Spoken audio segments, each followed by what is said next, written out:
Welcome back to the Wellness with Delaney podcast. Today I'm sitting with Dr. Nadia Musavvir. She is an ND and she has so much to say about holistic skincare, hair health, aging, and so much more. You guys are in for a treat. Dr. Nadia, thank you so much for joining today. Yeah, you're welcome. Thanks for having me. I'm so excited. Well, would you mind just introducing your practice, like how you got into this area of natural medicine? Yeah, thank you for that gracious introduction. Licensed naturopathic doctor, and the way that I kind of got into this, like I think most people in the holistic world, is your my own health issues. So I had health issues that were not really quite addressed. I mean, thank God they were never. They were what you would consider functional, right? At this point, there's a term for it, but at that point, it was just like, well, there's nothing actually wrong with you because everything is normal on the test, so it doesn't matter if you have these symptoms, right?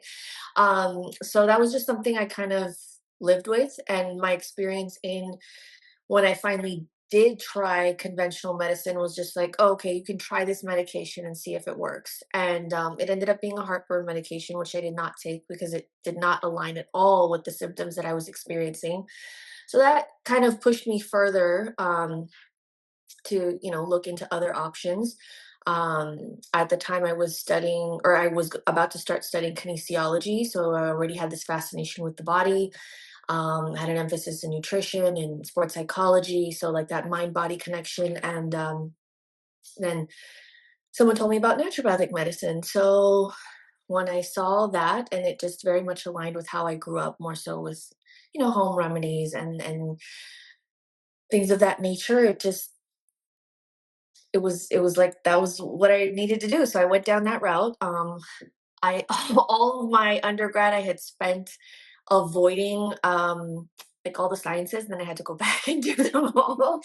Um, so that was fun. And then here we are. I mean, as far as the practice, it is now more virtual in nature. Um, but I do still occasionally see patients in California, and then I have a joint practice with my husband here in Miami. Oh my gosh, so fun. Power couple. I love that. So, what role, I mean, just getting right into it, what role does lifestyle play in aging? Everything. Your lifestyle is everything. I think I think that we don't place enough emphasis on lifestyle when we're talking about aging. Like I think now the conversation has shifted, right? Like people automatically used to assume that there was a certain group of symptoms that would automatically be associated with aging and that it was inevitable, right? But now we know, okay, you have your chronological age, you have your biological age, which is the rate at which your cells are aging and like your insides essentially. And we know that a lot of that is going to be influenced by what your nutrition is like. Are you exercising? What kind of exercise are you doing? Are you sleeping? What are your stress levels like? How are you relieving that stress? Because obviously we can't just get rid of stress, but it's how your body adapts to it, right? So yeah, lifestyle is everything. That's good to know because I've really set out to answer the question, are we aging because we're inflamed or are we inflamed because we're aging? And I think talking to people like you and people who are more holistically minded, I've been really leaning towards, we're aging because we're inflamed and we're not taking care of our bodies that we have when we're young. So hopefully we can capture people while they're still young and can do so much preventatively. So kind of on that same vein, what role do hormones play in aging? That's another really big one, and I think if you take a step back and you mention like inflammation and aging, inflammation will impact our hormones and then also impact aging. So you really, in order to have healthy hormones, you need to again go back to that healthy lifestyle, go back to healthy inflammation levels. All of that is going to be very important to have healthy hormones, which will make your aging process and the symptoms, or like for example with women and menopause, right? Like that will make that a lot more smooth. Mm. um but I think that with hormones, it's tricky just because it's like we have so many things in our environment that really assault our hormones. Yeah, absolutely. What would you Mhm. say some of the big hormone offenders in our environment are? Off the top, fragrance, anything scented, right? Like so those stupid, I hate those little trees and like the Yes. the cars. Yep.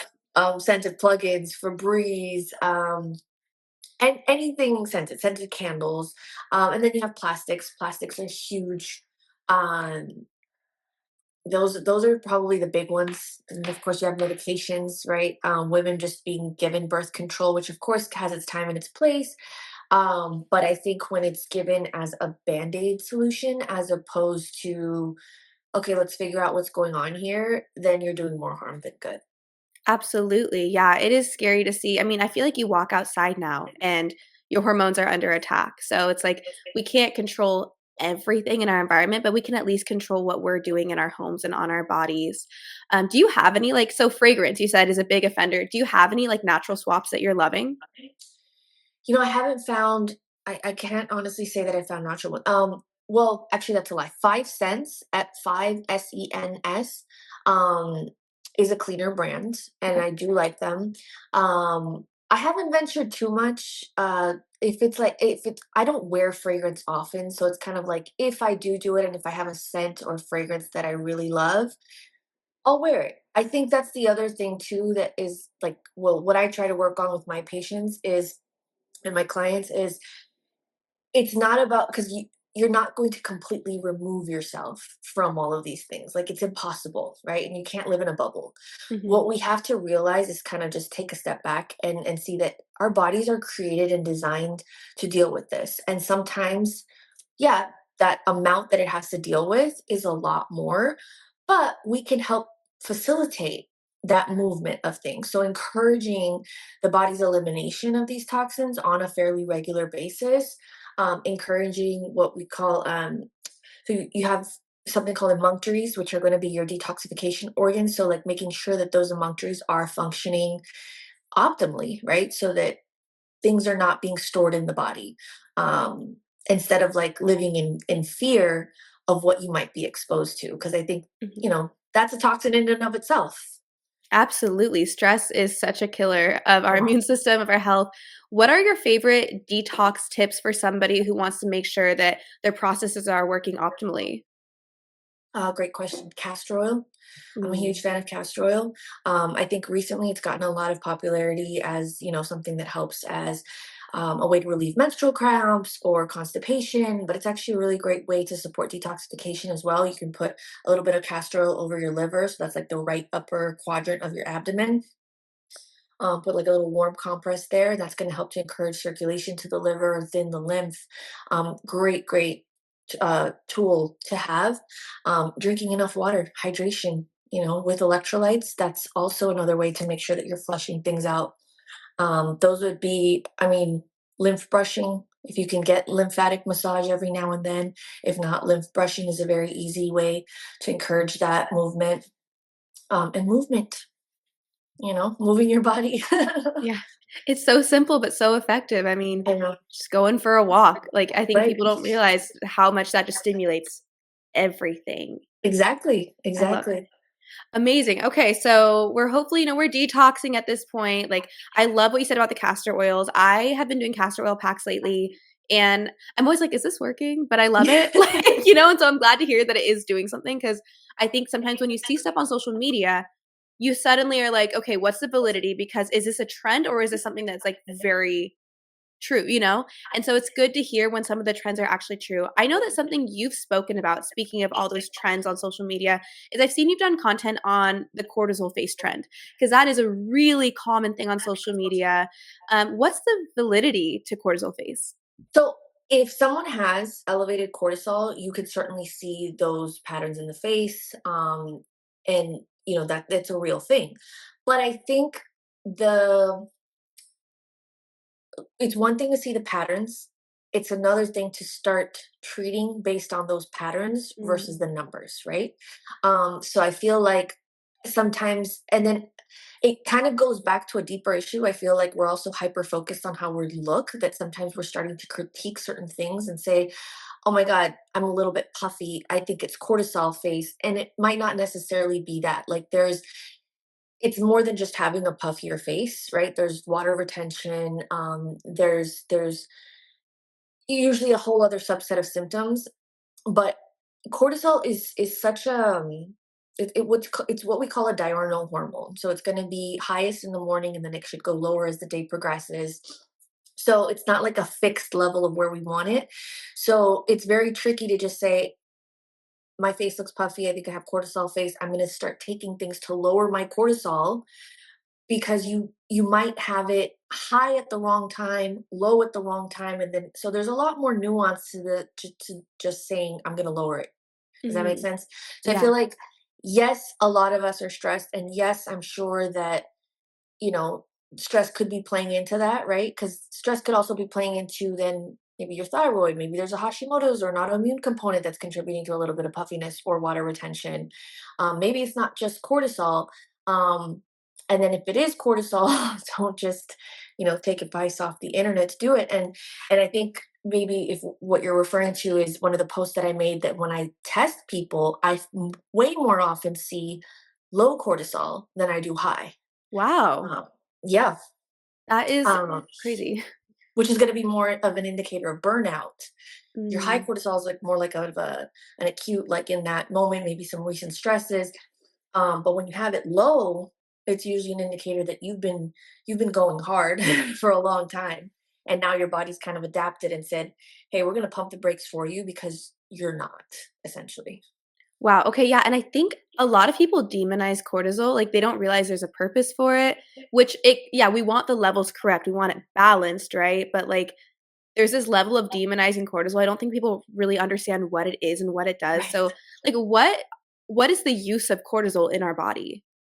Yeah, that's a great point, because it is our body's stress hormone, and a little bit like, evolutionarily, it's there for a purpose, right? It helps us, like when we need that quick burst of energy, when we need that little bit, like you need it sometimes, a little bit of inflammation to help with the healing process.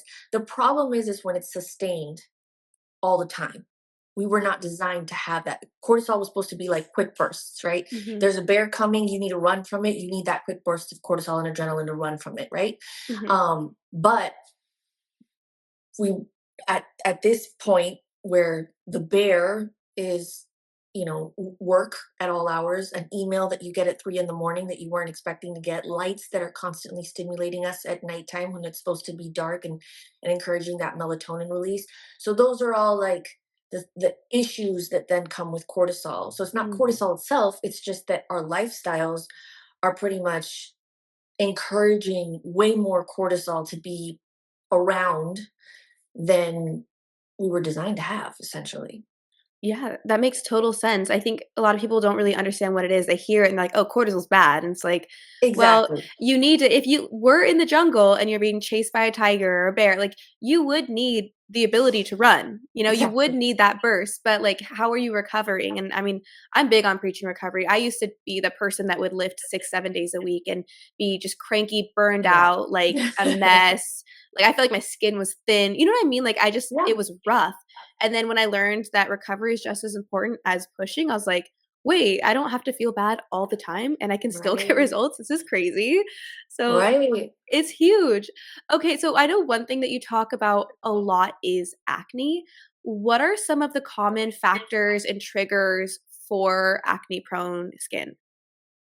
Well, diet, of course, is big, but I think us outside of diet, because then you have people that are like, but I eat perfectly. It's going to be the interaction of those foods and nutrients in the gut, right? So a Mm, lot of times coming back to the gut, coming back to the microbiome, hormones, which will also, largely be influenced by your gut microbiome as well.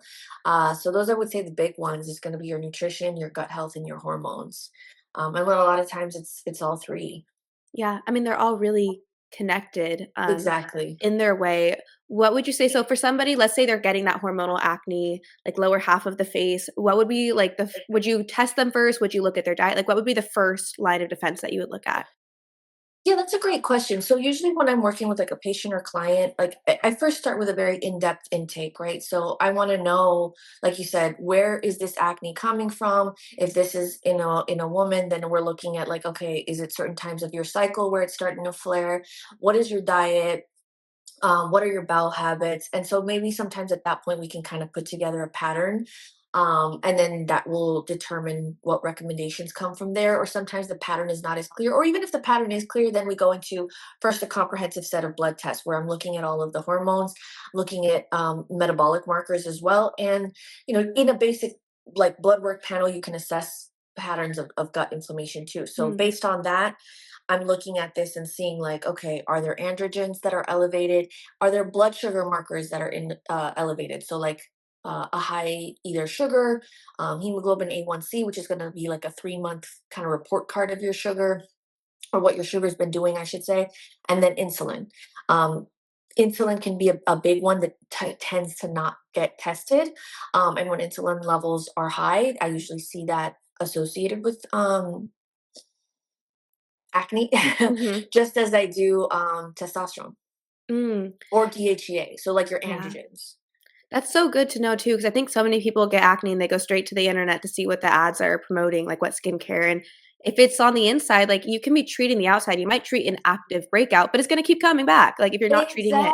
Exactly. And I think the other thing, and this is something like, I mean, I don't know, I don't know how long like you've been following me, but back when I kind of first started, and I was a huge skincare junkie, right? And it was just like all about a lot of product. The more I actually studied skin physiology, right? Skin, the microbiome, pH, and all of these products are actually making us reliant on products. So it's kind Wow. of like you're treating the situation, but you're damaging the skin barrier. So you're going to need it again. And you're becoming, again, reliant on these products because your skin barrier is not working as it should be because you keep disrupting it, right? So it's like Wow. on top of now, you have an internal imbalance. You've now created an external imbalance that's requiring you to use these products, and it's also disrupting that signaling because you can have external signals to your internal, like you can create inflammation on your skin that's going to influence inflammation internally as well. Wow. So it's like and that's something like, oh, like when I see these little girls, this whole Sephora drunk elephant trend, and like, Yes. oh my god, it's like so cringe because it's just fine, to each their own, and everyone has their own journey and their own path. But I really wish that more moms or even just these girls were being told like, hey, this is not this you're setting the stage to create problems for yourself later.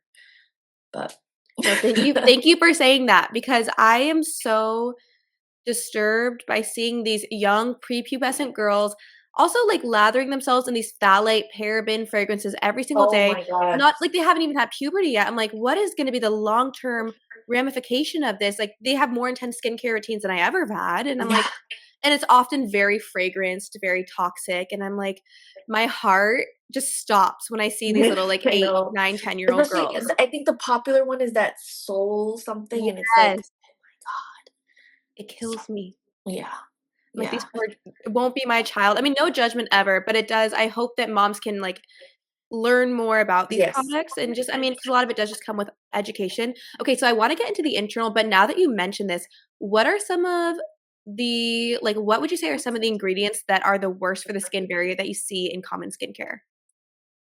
I'm gonna be honest with you. There's so many new things that get introduced that I can't pinpoint and tell you this one ingredient is worse than others. I Mhm. would just say the more ingredients in a product, the more I'm weary. Yeah, The more extensive the routine, the more I'm weary. So like yeah.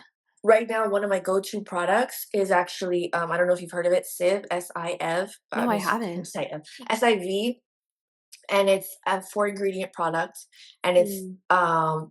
just like literally nourishing the microbiome of the skin. And I mean, it's a great product, um but like that's been the less that I've used, I feel like the my skin is better than it's been in a very long time. Oh, yeah. Um, so yeah, to answer your question, I can't pinpoint one thing, but I do know that when I see parabens or fragrance, I do try to stay away Mhm. when it comes to skincare. That's really good to know, and yeah, your skin's beautiful. You're obviously the Thank expert on you. skin, and so to hear that you're doing a less is more approach, I think will inspire the girls with the 12-step skincare routine. I used to be one of them, and, like, I used to wash my face in the morning, and now I just if anything, oil cleanse after the gym. You know, if I'm Yeah, sweaty from the gym, I might just put some, like, face oil, wipe it off, but my skin has gotten so much better from not washing my face twice a day, and I'm like, "Is that yeah. controversial? I don't know." I know, I stopped doing that too. I actually started doing, there's these, like, Japanese silk mitts, I don't know if you've seen Ooh, those?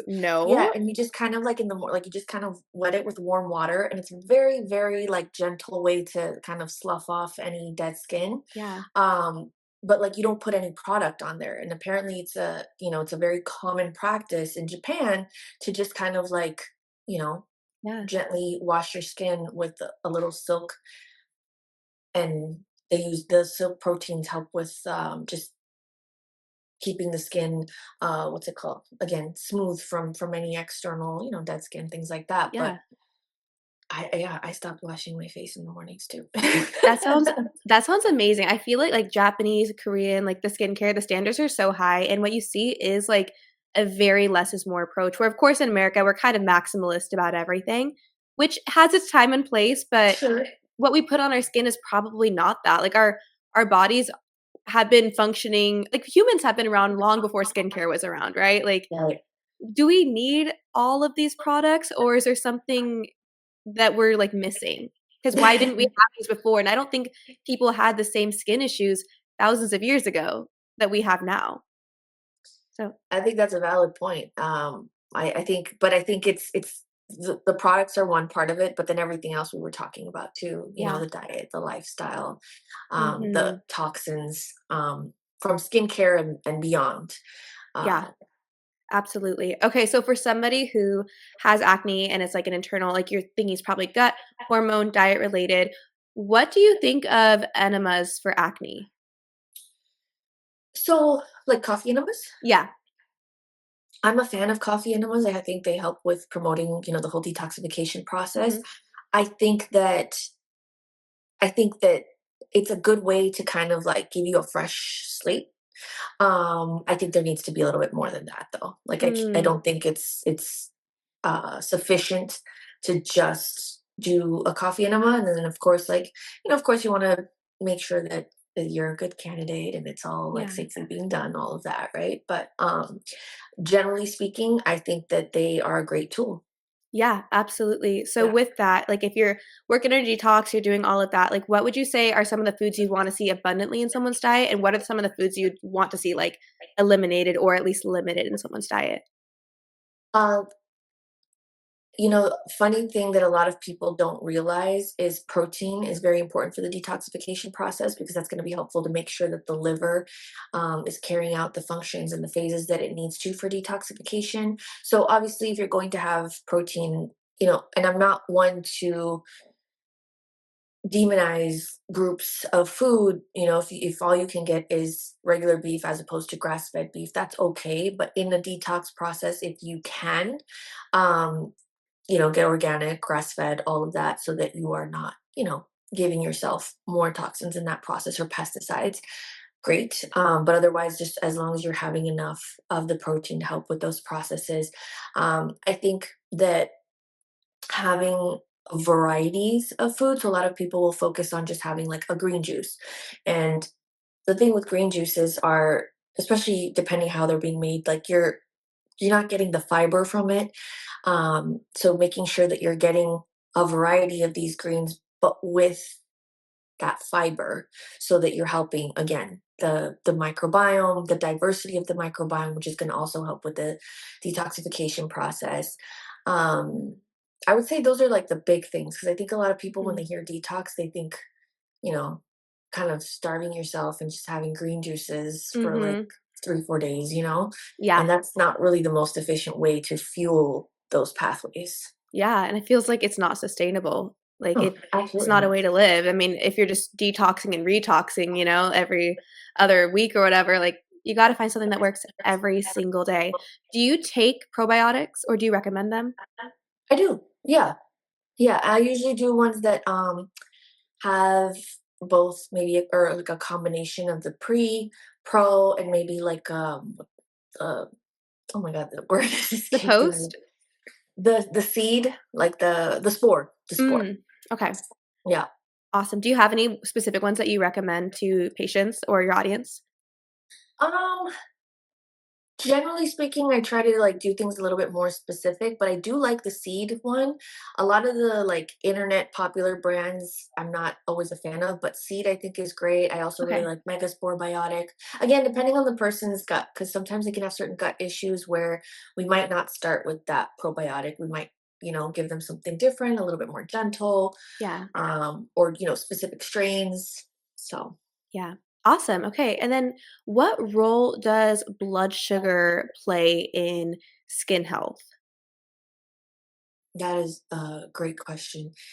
It plays a huge role. So going like it could contribute to acne, can certainly worsen acne. And then it can also accelerate the aging process because with when there's a lot of sugar, you can produce something called glycosylated end products, which are going to basically speed up the breakdown of collagen, which we don't want. So yeah, sugar can be very detrimental for the skin, both from like aging, collagen maintenance standpoint, and then even like from the acne standpoint. Yeah, it has been something it's been on my radar lately, like blood sugar. I didn't actually think about it probably until the last year because you think, blood sugar is for people with diabetes. And then you realize like most people are actually having unhealthy blood sugar spikes. And I'm like, okay, how do I fix this? What? And I mean, I feel like I've made a lot of strides in that, but a lot of people still don't realize this is a problem. So what would you say like would be a recommendation for somebody to make sure they're managing their blood sugar in a more healthy way throughout the day? Eating enough and exercising. So eating, protein, fiber, so that you're having more sustained levels of protein, I mean, of blood sugar. And then when you exercise, specifically doing things that are going to support like muscle mass, that's going to make your cells more sensitive to insulin and glucose. Mm, So a lot of times, like especially when I'm speaking to older patients, and they're like, "Oh, but I don't really care what I look like whatever." Like I'm older and I don't care. It's not about that. It's like you have high sugar, and if we want to get that under control, your muscle mass is going to help you do that. So mm. I feel like it's very important as we get older to make sure that you're maintaining that muscle mass, because that's going to be a huge part to regulating your sugar. And then, of course, like we talked about diet, right? Like that's big too. Um, and you can't, there's no way around that. No, definitely not. I mean, if we're all eating, that's the one thing we all do, like, it's just the what we eat. One thing I've started doing I'm curious what your thoughts on this, like, one thing I've started doing, which I typically don't eat many starches or sugars, but if I were to eat a starch or sugar, I try to, like, do my proteins first and, like, kind of structure my meal in, like, a chronological order. Is that something that, like, there's validity to, in your opinion? Yeah, so I started using or experimented using continuous glucose monitor for a bit to see, like do those kinds of things make a difference. For me, it didn't make a huge difference, but you can definitely see in like eating something that didn't have any protein, that spike would be much more pronounced than when you had something that was paired with a protein. So I think even if you're not necessarily eating in a chronological order, but at least pairing something or not having like just a piece of bread, right? Or just a piece of, you know, whatever, like a candy or something on its Mhm. own, then you shouldn't see that spike. So at least if you're pairing it, that's already a huge help. Amazing. Okay, that's really good to know. And I know I feel a lot better like focusing on I mean in general, I think there's so many benefits to focusing on protein, whether it's from a fitness standpoint, hormones, blood sugar, but I've noticed particularly like I started working on my blood sugar just for like my energy levels, for cravings, all these things and I've noticed I'm just so much more clear. Like I don't feel like I'm crashing, I don't feel like I'm craving Yes. sugar. It's like it's night and day just by making sure that I'm like eating meals that are more geared around healthy blood sugar levels. And I haven't even tracked anything. I just feel like an insane difference. Yeah, yeah. It's and I feel like I used to be in that phase where I didn't realize like, that I was going to what we call a reactive hypoglycemia, so where your blood sugar is dropping low and then the response Mm, is coming up and then it's just kind of doing this. And the toll that that takes on your energy, I mean, it's huge. Not to mention on our hormones, because again, that's a physiologic stress, right? So we talked about like stress from the environment, but we can create stress within us by things like maybe fasting when you're not supposed Mm, to, yeah, or, inadvertently. yeah. Do you have tips for, like, when you're supposed to fast and when you're not? I guess women specifics. I know it's kinda different between women and men, but Yeah.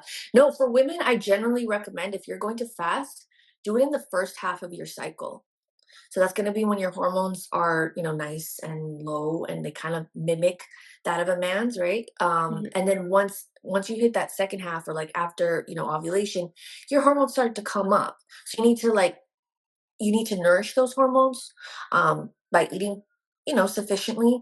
And then even to that point, tailoring your exercise, right? So that you are not pushing yourself beyond your body's capabilities and kind of just, optimizing for where you are.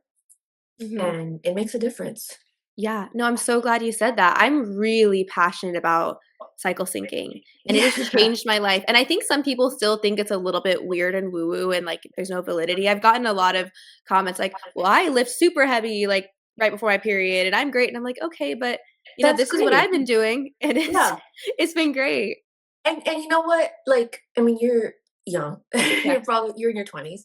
And I feel like when you're in your 20s, maybe even early 30s, like your body will adapt a lot more. Mhm, What I tend to see is like the women that I work with who are now in their 30s, going into their 40s, 50s, or peri and post menopause. Um, what they're seeing is like I used to be able to. It didn't bother mm, me, right? So and this is one of those things that I mean, I feel like I say this all the time. Is like your body will adapt until it can't, yes. right? So, and some people have more of an adaptive capacity than others. Yeah, Um, and so, yeah, that's really great. Like you said, that you can do that. And at some point, it might come to then like, oh, I'm having all of these issues with my period, with my hormones, and it's like, okay, you could experiment with this, right? mhm, Maybe it's that, maybe it's not. But um, at some point, people do tend to have to adjust certain things. yes. That makes a lot of sense when we're young, and I don't think it's easy to not think about things when we don't have any issues and we're young and, we feel like we're gonna live forever, and then, yeah, as we start aging, you start to think about and I've even noticed in the past decade, like, just it being in my upper 20s, I'm like, "Okay, I actually really need to think about these things, like, I can't live the way I used to live, like, I can't stay out late, I can't," I just want to prioritize my health, and for me, it took actually getting really sick to learn a lot of this stuff, and I think for a lot of people, it does take that, like, having something go wrong, but my goal is always to help people just have the information, so I love that you're touching all Absolutely. this. So, question about I know you talk a lot about hair health. Is hair loss an inevitable sign of aging, or is it a sign of deeper issue? That's a great questions. Thank you. Hair loss, I feel like we are seeing this at younger and younger ages now. So it used to be something that was considered more so, sign of aging or genetics, and that was your destiny. It was gonna, if you started losing hair and if it was in your genetics, then too bad, kind of thing. um but I think now what we're able to see is how multifactorial hair loss really is. And again, like as a naturopathic doctor, where we're not hyper focusing in on any one area but looking at the body as a whole, a lot of times when you start working on things as a whole and you start to see like health improved, hair health improve. And so a lot of studies are now kind of catching up and like maybe focusing on those areas, and we're realizing that there are various factors that play in. So it doesn't necessarily have to be age, right? Your genetics can certainly determine how early this starts to happen for you, how aggressive it is. But then we know about epigenetics, right? And epigenetics is going to tell us whether those genes express or not, right? So your lifestyle has the ability to dictate, are these genes going to express? So I think that there's a much bigger shift in hair health because we're seeing that you are in a little bit more control. I know for me personally, like I experienced hair loss, or I started to experience hair loss in my early 30s. And the irony of it is at the time I was actually working very closely with a hair loss company, and like, at the forefront of a lot of hair loss research.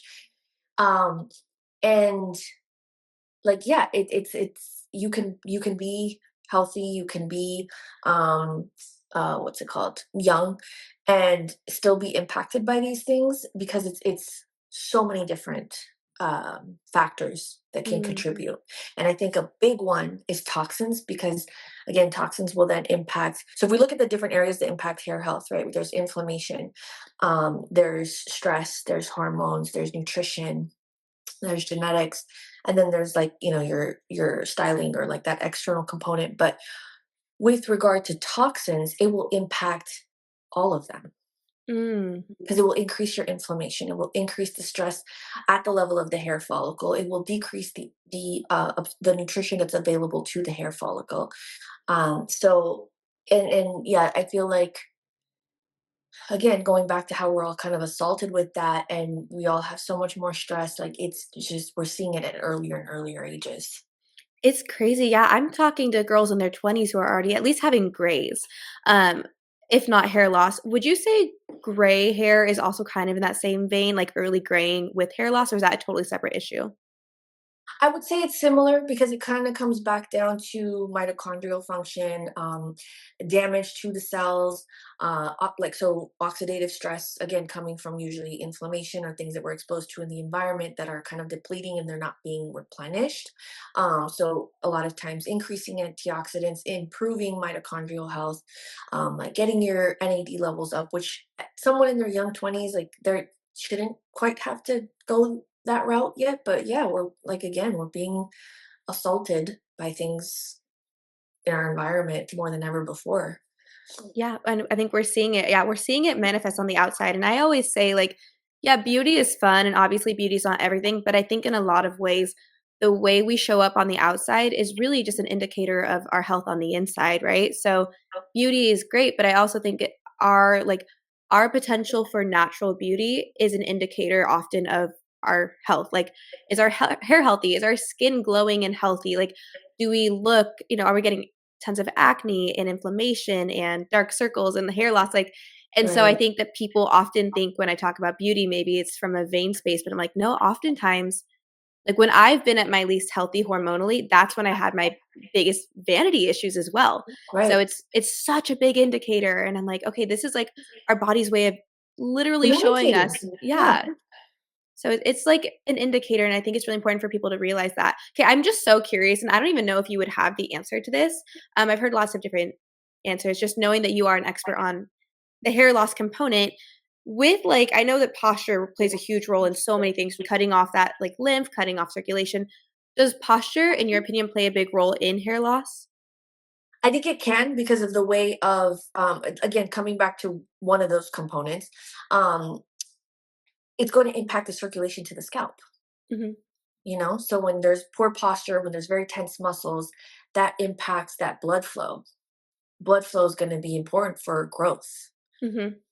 So yeah, I'm a big believer in that. I do a lot of scalp massage, like myself. Yeah. Yeah, So really just increasing, yeah, like increasing that circulation, getting things kind of moving there. I guess similar to like people releasing do tension. gua. Yeah. Okay. So is that something you'd typically recommend then, like alongside cleaning up the diet, getting rid of some of those endocrine disruptors then?